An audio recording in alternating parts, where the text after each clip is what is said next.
Assalamualaikum warahmatullahi wabarakatuh. Siswa-siswi kelas 4 yang dimuliakan Allah.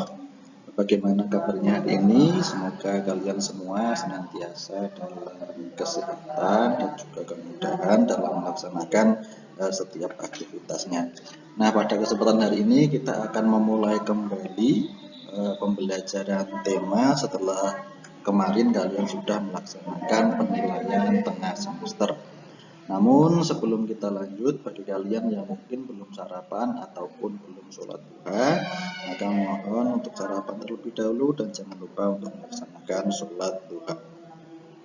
Nah, bagi kalian yang sudah siap, kita akan melanjutkan pembelajaran 3 di subtema 1, tema 4C, peduli terhadap makhluk hidup. Nah, pada halaman 24 pembelajaran 3. Nah, di sana ada bacaan tentang bagaimana Bella dan Udin dalam menghabiskan makanan mereka. Nanti kalian baca terlebih dahulu bagaimana Bella dan Udin menghabiskan makanan mereka, bagaimana Bella dan Udin melaksanakan kewajiban dan juga bagaimana mereka mendapatkan haknya. Nah, jika sudah kalian baca, kita cermati halaman 25. Nah, di sana ada beberapa pertanyaan terkait dengan kegiatan Bella dan kegiatan Udin. Ada 5 pertanyaan. Apa hak kita akan sumber daya alam? Nah, sesuai dengan bacaan tadi, kita dapat menyimpulkan bahwa hak kita terkait dengan sumber daya alam adalah kita mempunyai hak untuk memanfaatkan sumber daya alam yang ada di sekitar kita. Kemudian pertanyaan yang kedua, apa kewajiban kita akan sumber daya alam terutama tumbuhan di sekitar kita? Nah, kewajiban kita tentu harus menjaga sumber daya alam tersebut yang berupa tumbuh-tumbuhan agar tetap lestari, agar tidak punah, agar tidak rusak dan sebagainya. Kemudian yang ketiga, apakah kamu sudah melaksanakan kewajiban tersebut? Jika belum, apa rencana untuk memperbaiki sikapnya? Kalau kalian sudah melaksanakan kewajiban untuk menjaga tumbuh-tumbuhan di sekitar atau belum? Kalau belum, maka kalian harus mulai untuk melaksanakan kewajiban tersebut dengan cara menjaga, merawat, menyiram tanaman yang ada di sekitar kalian atau yang kalian tanam di lingkungan rumah maupun yang ada di sekolah juga bisa, karena di sekolah juga disediakan beberapa tanaman yang tentu harus kita jaga dan kita rawat bersama-sama. Kemudian yang keempat, apakah kamu sering tidak menghabiskan makananmu? Nah, ini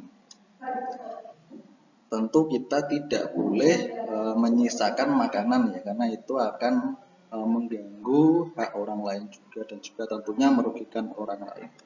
Siapa yang paling dirugikan? Ya tentu nanti orang tua ya yang dirugikan, karena orang tua itu yang bekerja keras untuk mencarikan rezeki. Kemudian menghabiskan makanan juga itu tidak boleh karena akan mubazir. Kemudian yang kelima, jika kamu tidak menghabiskan makananmu, siapa yang kamu rugikan? Nah, itu tadi orang tua yang sudah bersusah payah mencarikan rezeki, kemudian membelikan makanan, memasak dan sebagainya. Karena harus menghargai jerih payah orang tua dan juga bersyukur kepada Allah karena sudah diberikan rezeki berupa makanan yang layak. Nah, kita lanjutkan di bagian bawah, masih di halaman 25. Di sana ada 2 gambar kegiatan. Yang pertama ada gambar 3 orang yang sedang menebang pohon. Banyak sekali ya yang ditebang. Nah, sekarang kita coba diskusikan bersama-sama gambar-gambar tersebut. Untuk gambar yang pertama dulu. Apakah perilaku yang ditunjukkan pada gambar baik? Nah, untuk perilaku kegiatan penebangan yang seperti ini tidak baik. Kemudian yang kedua, apakah orang pada gambar telah melaksanakan kewajibannya? Jelaskan. Saat menebang pohon seperti pada gambar, maka tumbuh-tumbuhan itu kan pasti akan berkurang karena kita manfaatkan. Nah, kewajiban kita apa? kewajiban kita tentu adalah kita harus melestarikan tumbuhan dengan cara menanam kembali. Nah, jadi saat menebang pohon yang besar untuk kita manfaatkan, nah kita menanam lagi pohon yang masih kecil agar nanti bisa tumbuh dan menjadi pohon yang besar kembali. 3. Apa akibat perilaku pada gambar bagi lingkungan? Nah, kalau kegiatan penebangan seperti ini tidak diikuti dengan menanam kembali, tentu nanti hutan akan gundul, lahan akan gundul, dan pohon-pohon pun akan menghilang atau akan habis. 4. Apakah orang pada gambar sudah menghormati hak orang lain? Nah, ini tentu belum ya, karena orang lain juga berhak mendapatkan lingkungan yang rindang, yang teduh, yang hijau, asri, dan sebagainya. 5.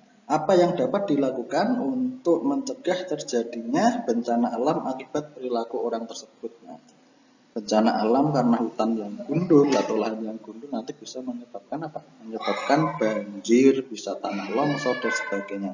Nah, yang dapat dilakukan untuk mencegah tentu dengan melakukan reboisasi atau penanaman kembali. Sekarang kita cek gambar selanjutnya. Di sini ada gambar orang yang di sana kita lihat mereka menanam tumbuhan yang masih kecil atau menanam pohon yang baru.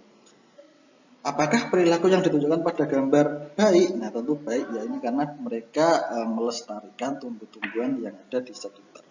Apakah orang pada gambar telah melaksanakan kewajibannya? Jelaskan. Betul, sudah melaksanakan kewajibannya.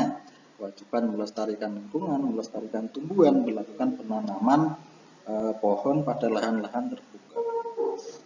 3. Apa manfaat perilaku pada gambar bagi lingkungan? Manfaatnya tentu membuat lingkungan menjadi lebih asri, lebih teduh, lebih rindang, udaranya lebih segar karena pohon-pohon tumbuhan di sekitar kita itu akan menghasilkan oksigen. Tentu nanti akan membuat suasana menjadi sejuk dan menyenangkan. Di mana sebaiknya kegiatan pada gambar dilakukan? Nah, ini kegiatan penanaman tentu pada tempat-tempat atau lahan-lahan yang sesuai ya, lahan-lahan mungkin di bukit-bukit atau hutan yang mungkin sudah tidak banyak pohon-pohon. 5.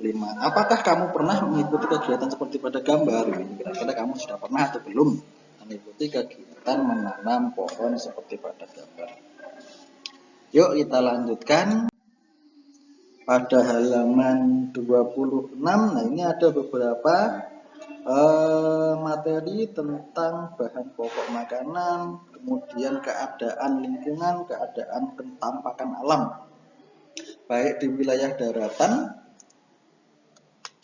sampai nanti juga ada ketampakan alam di wilayah perairan. Nah, di sini di halaman 26 yang atas ini ada perbedaan bahan makan pokok yang ada di Indonesia yang dikonsumsi atau digunakan masyarakat di berbagai wilayah. Kalau biasanya kita menggunakan makanan pokok itu berupa nasi, nah di bagian timur Indonesia banyak masyarakat yang menggunakan sagu sebagai bahan makanan pokoknya. Karena memang keadaan alamnya berbeda. Di sana lebih cocok, lebih banyak tumbuhan sagu daripada di sini di sekitar kita. Nah, kemudian untuk ketampakan alam di wilayah daratan itu yang pertama ada dataran rendah. Nanti pada bacaan ini kalian pelajari terlebih dahulu, kalian baca, kalian pahami setiap informasi yang ada di buku kalian. Kemudian ada juga dataran tinggi, gunung dan pegunungan, lembah dan ngarai, tanjung dan semenanjung. Kemudian untuk yang wilayah perairan ada sungai, danau, rawa, laut, selat, dan teluk.